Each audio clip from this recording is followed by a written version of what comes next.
오늘 졸업하는 우리 학생들 축하를 드립니다. 교회학교 교장으로서 축하의 말씀을 드립니다. 원래 졸업이라고 하는 말이 그레듀에이트 이렇게 표현을 하고 있습니다.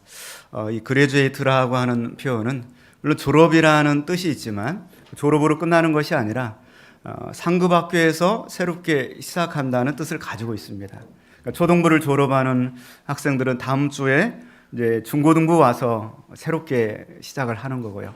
또 고등부를 졸업하는 학생은 또 다음 주에는 또 1시에 청년부 예배에서 또 새롭게 시작을 하는 곳입니다.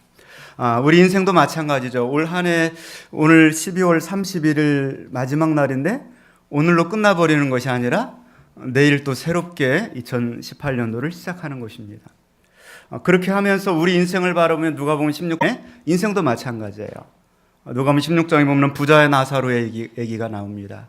부자는 이 땅에 살면서 호레호식하고 호화로 연락하면서 즐겁게 살았습니다. 그 모습만 보면은 정말 인생의 최고의 졸업장을 받을 만한 인생을 산 것처럼 보여요. 반면에 그 부자의 집 앞에서 구걸하면서 헌대를 앓고 있는 이 거지 나사로의 모습, 그 인생만 바라본다고 한다면 인생의 F학점을 맞은 사람처럼 보입니다. 그런데 그들의 인생을 졸업하면서 끝나버린 것이 아니에요. 또 다른 인생이 새롭게 시작되는데 그 부자는 지옥에서 새로운 인생을 시작을 하게 되고요. 가난한 나사로는 천국에서 새로운 인생을 시작하는 것입니다. 그래서 이 졸업이라고 하는 것은 너무나도 중요합니다. 어쩌면 올해 우리가 올해를 졸업하는 졸업생입니다. 우리 모두가. 새해를 우리가 준비하면서 과연 나는 어떠한 삶을 살아야 될 것인가 생각해 보기를 원하는 것입니다. 참 올해를 돌이켜보면서 많은 사건, 사고도 있었지만 그래도 다행인 것은 아직도 대한민국은 소망이 있다는 것이죠. 바로 대한민국에 교회가 있기 때문에 소망이 있다. 저는 그렇게 진단을 합니다. 물론 교회에 관해서 부정적인 견해를 가지고 있는 사람들도 있습니다. 그러나 성경으로 볼 때 교회 밖에는 구원이 없고 소망이 없습니다. 주님이 그토록 고난당하시고 십자가에 죽으시고 부활하사 이 땅에 남기신 유일한 기관은 바로 교회입니다. 이 지구상의 유일한 신적 기관은 교회, 그 이상도 그 이하도 아닙니다. 인간의 눈으로 보기에 인간들이 모여있는 공동체이기 때문에 때론 시행착오도 있고 실수도 있고 잘못도 있습니다. 그러나 그래도 주님이 세우려고 했던 지상의 교회는 바로 우리들 교회, 바로 이 교회입니다. 교회만이 유일한 신적 기관이고 또 여러분의 인생을 졸업할 때 여러분이 새로운 그 출발을 할 가장 최적의 장소로 세우신 신적 기관이 바로 교회인 것입니다. 여러분, 교회가 없는 대한민국을 생각해 보십시오. 교회가 없는 여러분의 삶을 생각해 보십시오. 아마 희망이 사라져버리게 될 것입니다. 교회가 있고 십자가가 있고 복음이 있는 곳에 구원하는 능력이 있고 영생의 소망이 있게 되는 줄로 믿습니다. 올해를 마무리하면서 지난주 수요일 날부터 보니까 신문 주요 일간지에 한 해를 정리하는 기사들이 계속 실리고 있더라고요. 그 내용들을 정리해 보면서 어느 해보다도 참 다사다난했던 해를 우리가 보내었구나. 그리고 국내적인 여러 가지 이슈들을 한 10가지를 제가 정리를 해봤습니다. 첫 번째로는 올해 헌정사상 최초로 대통령이 탄핵이 되고 또 조기 대선이 치러지게 되었습니다. 두 번째로 한중 수교 25년을 맞이하면서 사드 문제로 인하여서 한중 간의 최고의 위기 기간을 아직까지도 보내고 있습니다. 북한에서 세 번째로 이 6.5의 이 강한 그 최고의 핵실험을 했고요. 또 ICBM 화성 15형을 발사를 성공하면서 핵무기를 완성했다. 그런 선언이 있었습니다. 또한 우리나라는 지진의 안전지대인 줄 알았는데 포항에서 5.8의 강진이 발생했습니다. 또한 죽음을 무릅쓴 북한 병사가 JSA를 통과해서 한국으로 귀순하는 모습을 바라보면서 총알도 막을 수 없는 가장 소중한 가치가 바로 인간의 자유다 하는 것을 우리는 뼈저리게 느끼게 되었습니다. 또한 얼마 전에 제천의 노블리스 휘트니스 센터의 이 화재 사건을 통하여 29명이 죽는 어처구니 없는 아픔을 겪기도 했습니다. 또 국제적으로는 미국의 트럼프 대통령이 등장하면서 미국 일방주의가 전 세계를 강타하고 있습니다. 기후협약을 탈퇴하고 또 TPP 환태평양 경제 동반자 협정을 탈퇴하고 또 한미 간의 에프타도 재협상에 들어가 있는 상태에 있습니다. 또한 북한에서는 김정남을 암살해서 테러 지원 국으로 재지정되게 되었습니다. IS가 그렇게 세계를 공포에 떨게 했는데 3년 6개월 만에 이제 거점을 잃고 한낱 테러 집단으로 전락하게 되었습니다. 또 미국의 트럼프가 예루살렘을 이스라엘의 수도라고 선포하면서 중동의 또 다른 긴장감과 전운이 갈등이 생기게 되었습니다. 자, 이렇게 한 해 동안 국내적인 여러 가지 이슈들을 돌이켜보면서 참 경랑의 세월을 우리가 보내고 있구나, 그런 생각을 해보게 되었습니다. 자, 여기까지 이렇게 2017년을 살아가는 우리의 모습을 보면서 그렇다고 한다면 똑같은 지구상에서 살았던 예수님 당시에는 어떤 이러한 시련과 이러한 일들이 없었느냐 하는 것이죠. 오늘 제가 10가지 소개한 우리나라와 지구촌의 이슈들을 크게 정리하면 두 가지입니다. 하나는 인간으로 말미암은 재앙들이 많이 있었던 해였다. 또 한 가지는 인간이 어찌할 수 없는 어떤 포항 지진과 같은 그런 자연재해가 있는 해였다. 두 가지로 요약할 수 있을 것 같아요. 그렇다고 한다면 2000년 전에 예수님께서 사시는 그 시대에는 이러한 인적 재앙이나 자연재해가 없었을까 하는 것이죠. 그리고 그러한 부분들이 성경에 어디 있을까 이렇게 찾다가 오늘 이 말씀을 발견을 하게 됐습니다. 자, 오늘 본문의 말씀 1절에 보면은 이렇게 이야기하고 있습니다. 1절 말씀 같이 봅니다. 그때 마침 두어 사람이 와서 빌라도가 어떤 갈릴리 사람들의 피를 그들의 제물에 섞은 일로 예수께 아뢰니. 그때 마침. 이 그때 마침이라고 하는 것은 누가복음 12장과 연결되는 겁니다. 누가복음 12장의 내용을 쭉 훑어보시면 예수님께서 한 가지 주제를 가지고 여러 가지로 말씀하십니다. 그 주제는 바로 회개하라는 주제입니다. 회개하라. 회개하라. 이렇게 예수님이 말씀을 여러 가지로 말씀하시고 있는데 그때 마침 두어 사람이 옵니다. 자, 회개하라고 하는 얘기를 들을 때 우리들은 죄의 문제를 생각을 하죠. 그리고 두어 사람이 와가지고 어떤 질문을 하냐면 빌라도가 어떤 갈릴리 사람들의 피를 그들의 제물에 섞은 일을 가지고 이야기합니다. 연관성이 있어요.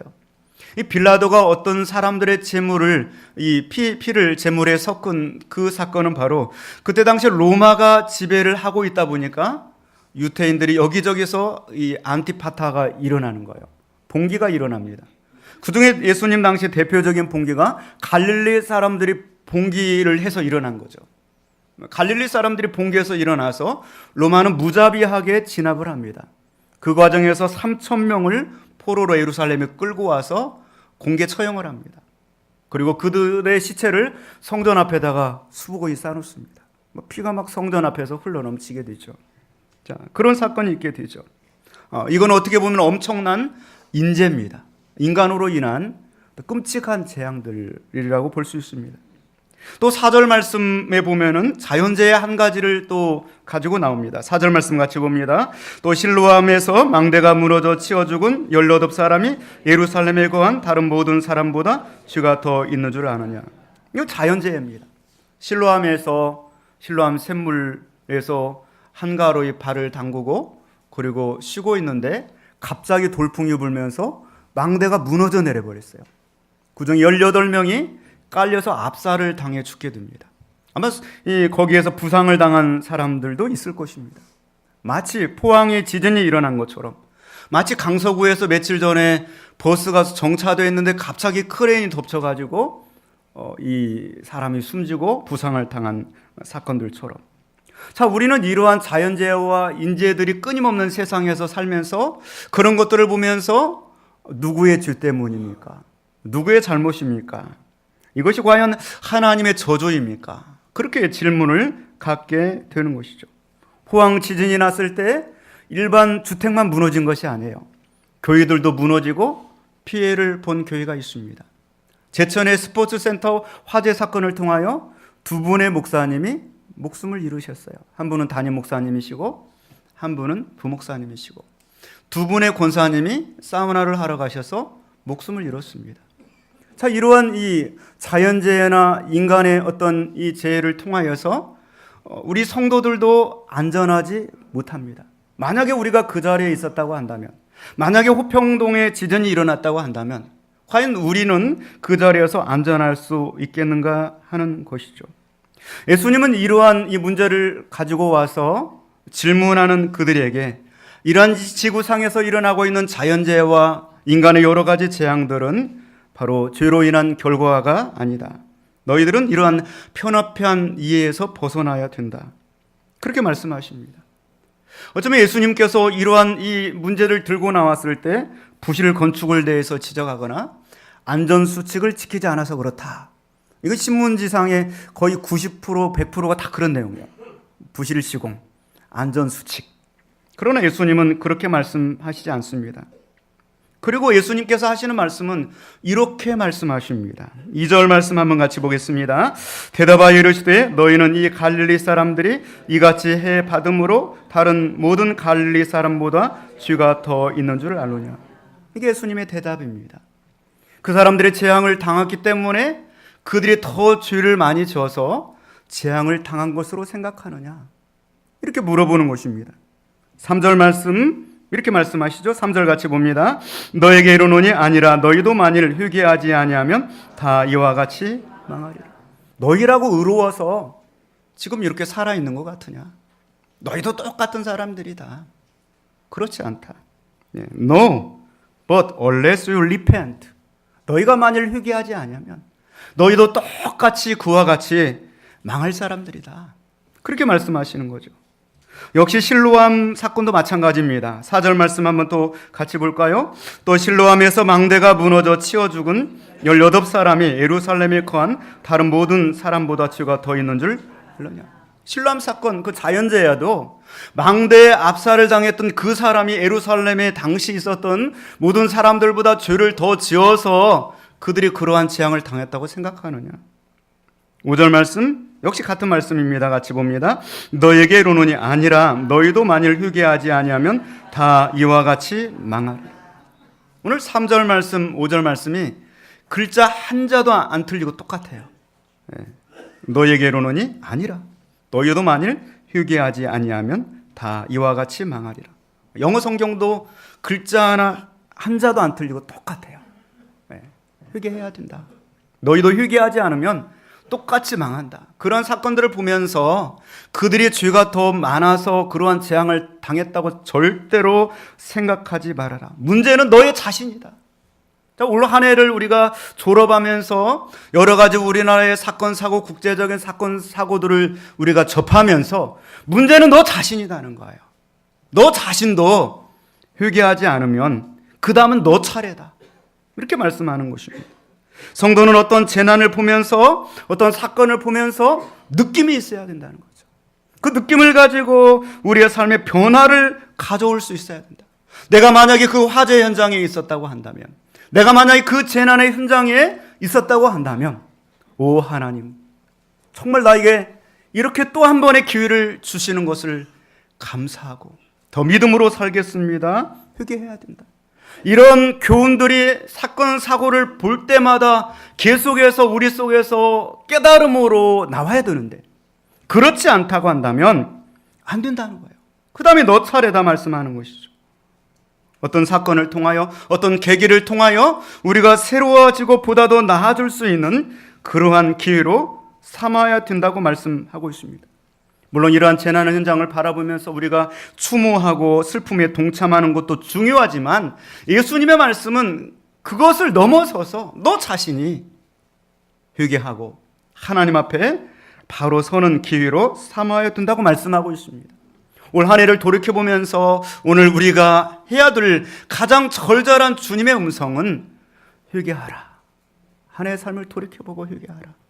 그리고 달라지는 그러한 뭔가 계기를 마련해라. 이렇게 말씀하고 있습니다.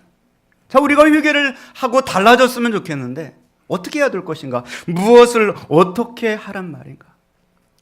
이런 우리들에게 주님은 이야기 하나를 해줘요. 그 이야기가 바로 6절부터 나오는 이야기입니다. 우리 6절 말씀 한번 같이 보겠습니다. 이에 비유로 말씀하시되 한 사람이 포도원에 무화과나무를 아멘. 자, 12장에서부터 회개하라. 그리고 사람들이 어떤 사건과 재난들을 가지고 나와서 누구의 죄입니까? 그럴 때 문제는 너 자신이다. 회개하라. 그렇게 말씀하시면서 한 가지 이야기를 해주시고 있는데 어떤 사람이 포도원에다가 무화과나무를 심었다. 이렇게 말합니다. 포도원에는 원래 뭐가 심겨져 있어야 돼요? 포도를 심어야 돼요. 근데 무화과나무를 심었다는 얘기는 아마 이 사람이 무화과 열매를 무척 원했던 것 같아요. 그러니까 고추밭에 고추가 확 심겨져 있는데 거기에다가 토마토 하나 심은 거예요. 왜? 토마토 하나 좀 열매를 따먹고 싶고 아이들에게 주고 싶고 어떤 이 특별한 배려와 사랑이 있었던 거예요. 그래서 포도원에다가 무화과나무 하나를 심었습니다. 이사야 5장 말씀에도 비슷한 말씀이 있습니다. 거기 보면은 나는 내가 사랑하는 자를 위하여 노래하되 내가 사랑하는 자의 포도원을 노래하리라. 내가 사랑하는 자에게 포도원이 있으며 심히 기름진 사내로다. 그러면서 어떤 포도원에 관한 예찬을 하고 막 그럽니다. 이거는 극심한 어떤 강력한 사랑의 표현을 담고 있는 것이죠. 자, 이렇게 포도원에다가 무화과나무 하나 심는 것이 특별한 배려와 특별한 주인의 관심을 이야기하고 있습니다. 그리고 보통 실과를 심고 나면 3년 정도 지나면 열매가 맺히게 됩니다. 3년 동안 열심히 거름을 주고 가지치기를 해주고 보살펴주고 해서 열매를 맺기를 기다렸습니다. 그런데 열매를 맺히지 못하는 거예요. 옆에 있는 포도나무들은 탐스러운 열매를 해마다 맺는데 무화과나무는 그저 그대로 잎만 무성하고 열매를 맺지 못하는 것이죠. 오늘 본문의 말씀 7절 말씀 한번 같이 보겠습니다. 포도원 지기에게 이르되 내가 3년을 와서 이 무화과나무에서 열매를 구하되 얻지 못하니 찍어버리라. 어찌 땅만 버리게 하겠느냐. 3년 동안을 지켜보고 정성을 기울였는데 열매를 맺지 못하니까 이제는 그 농부가 주인이 이야기를 하죠. 찍어버려라. 어찌 땅만 버리겠느냐. 이렇게 말합니다. 네. 자, 차라리 다른 나무를 심었더라면 벌써 열매를 맺어도 10번을 열었을 것이다. 어쩌면 농부의 입장에서는 당연한 말씀을 하고 있는 것입니다. 그 상황에서 간청하는 포도원 지기가 나옵니다. 만약에 찍어버리라 했을 때 예, 주인님 하고 찍어버렸다고 한다면 그 무화과나무는 포도원에서 존재하지 않았을 것입니다. 찍어내서 없애버렸다면 오늘 말씀을 하시지도 않았을 거고요. 찍어내서 버려버렸다고 한다면 오늘 이 자리에 우리가 앉아 있을 수가 없었다는 것이죠.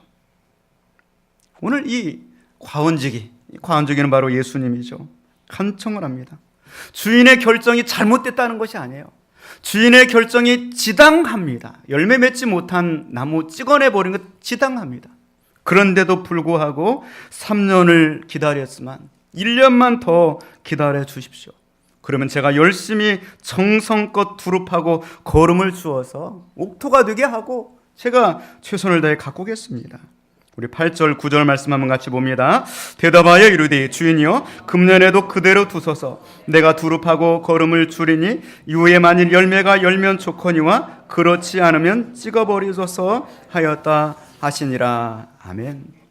이 3년 동안 또 우리가 신앙생활 올 한 해 동안 하면서 정말 주님이 바라보실 때 세상 사람들이 어떻게 살든 이거는 큰 관심이 없어요. 무화과나무 한 그루, 우리 한 사람 한 사람, 특별한 은혜와 관심과 사랑을 입은 우리들이 어떻게 사느냐가 주님의 관심인데 기도 생활도 제대로 못하고 주일 성수, 주중 예배, 성경 통독, 전도 생활, 11조 생활 여러 가지 모습을 보니까 어찌 땅만 버리느냐. 찍어내버리라. 주님 그렇게 말씀하시는 거죠. 그런데 거기서 만약에 과원지기가 주인님 잘 생각하셨습니다. 저놈은 원래 그런 놈입니다. 더 이상 기다리지 말고 당장 기다려봐야 소용없이 찍어내버리세요. 이렇게 하지 않는 거예요. 한 번만 더 기회를 주십시오. 나를 위해 변호를 해주고 나를 위해 간청을 해주시는 것입니다. 이것이 바로 오늘 올해를 마감하면서 우리에게 주시는 하나님의 메시지입니다. 이것이 바로 오늘 우리에게 주시는 복음인 것입니다. 마치 아브라함이 그 자기를 버리고 배신하고 떠났던 조카 롯을 위하여서 구구절절히 하나님께 엎드리면서 중보기도 하고 있는 것처럼 나는 티끌이나 재와 같으나 감히 주님께 아뢰입니다. 50인 중에 5명이 부족할 것 같으면 어떡하겠습니까? 제발 나의 조카 롯을 살려주십시오. 거기서 40명을 찾으면 어떡하시겠습니까? 내 주여 노하지 마시고 한 번만 더 말씀하게 하옵소서. 30명을 찾으시면 어떡하겠습니까? 내가 감히 내 주께 아뢰입니다. 20명을 찾으면 어떻게 하시겠습니까? 내 주여 노하지 마옵소서. 이번만 더 아뢰겠습니다. 거기서 10명을 찾으면 어떻게 하시겠습니까? 우리 한 사람 한 사람이 열매 맺을 것입니다. 열매 맺을 것입니다. 기대하면서 간청하고 있는 그 과원직이 되시는 예수님의 마음을 우리가 느끼자는 것입니다. 주인이여 금년에도 그대로 두소서. 내가 두릅하고 걸음을 줄이니 리브잇 그냥 좀 올해 한 해만 더 남겨두시면 안 되겠습니까? 아비에미 그래서 헬라어로는 용서하다. 내배로 두자. 좀 한 해만 좀 이렇게 더 놓아두면 안 되겠습니까? 예, 아비엠이라고 하는 이 헬라어 내용을 말씀을 찾아보면 누가복음 23장에 통일한 내용이 나와요. 예수께서 가라사대 아버지여 저희를 사하여 주옵소서. 저들의 하는 것을 알지 못합니다. 용서해주고 한 번의 기회를 더 주시는 것입니다. 여러분 잘 아시는 것처럼 오늘 이 포도원의 주인은 하나님이시고요.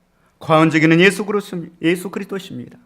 이 포도원의 주인인 이 하나님께서 그 무화과나무를 찍어내 버리라 할 때는 미워서 찍어내 버리려고 하는 게 아니에요. 그렇잖아요. 지극한 관심의 표현입니다. 열매를 기대하는 기대의 표현인 것입니다. 사랑의 표현인 것입니다. 역시 이 과원치기도 농부의 그 마음을 알아요. 같은 마음이에요. 정말 이 하나님, 저도 같은 마음입니다.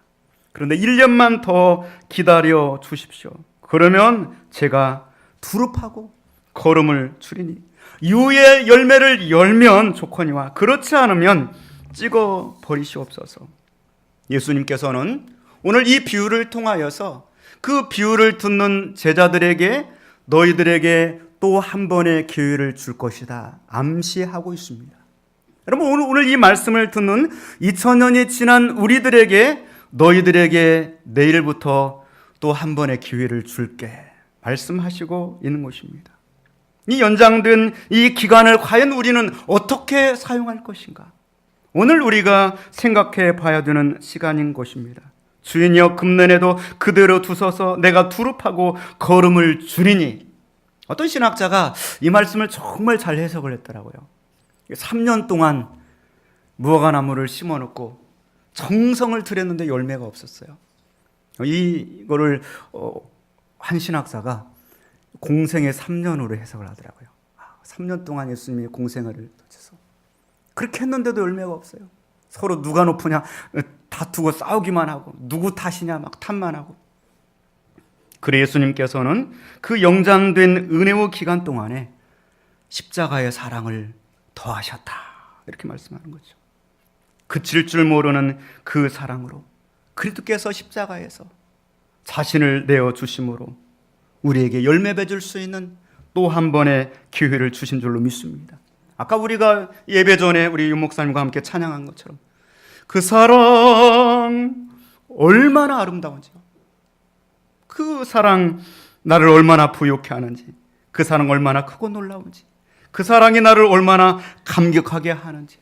수많은 사람들이 이 사랑과 이 하나님의 이 감격을 깨닫고서 복음을 위해서 목숨을 버리기까지 결단하고 순교하면서 복음을 위해서 살아드렸고요. 예수님의 그 사랑과 희생과 수고는 지금도 여전히 계속되고 있습니다. 오늘 우리가 올해를 졸업하는 졸업 예배로 함께 드리면서 운명은 저와 여러분에게 달려 있습니다. 오늘 9절 말씀의 이후에 만일 열매가 열면 좋거니와 그렇지 않으면 찍어 버리소서. 우리에게 또 한 번의 기회를 주시는 것 속에는 경고의 의미조차도 함께 담겨져 있는 것입니다. 여러분, 올 한 해를 돌이키기를 바랍니다. 어찌하여 땅만 못 쓰게 버리느냐? 혹시 주님의 입술에서 그런 소리가 들려오지는 않습니까? 이제 우리에게 또 한 번의 기회를 주십니다. 과연 이 한 번의 기회를 우리가 어떻게 활용할 것인가? 여러분, 주보에 도움을 드리기 위해서 신앙생활 목표 10가지를 이렇게 넣어드려 봤어요. 성도라고 한다면 교회에서 권사님, 안수 집사님, 장로님이 아니더라도 집사님이라고 한다면, 성도라고 한다면 이 정도 목표를 가지고 도전을 해야 정말 새해에는 믿음으로 알차게 생활할 수 있겠다. 10가지를 적어놔 봤어요.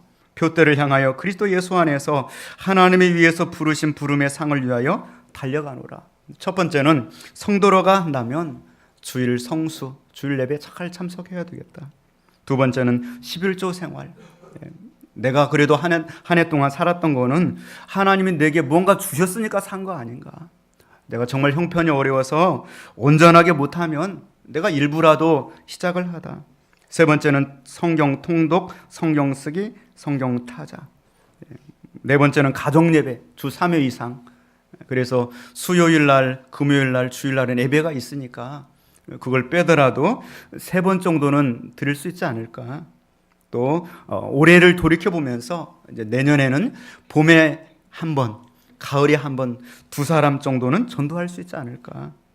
또 6번째로 이 주일을 보내면서, 주일을 맞이하면서 그냥 맞이하기보다 금요일 날 철야기도 그 시간에 좀 나와서 좀 기도하면서 내 영혼을 깨끗하게 정화하고, 그리고 주일 하나님을 만났으면 얼마나 좋을까.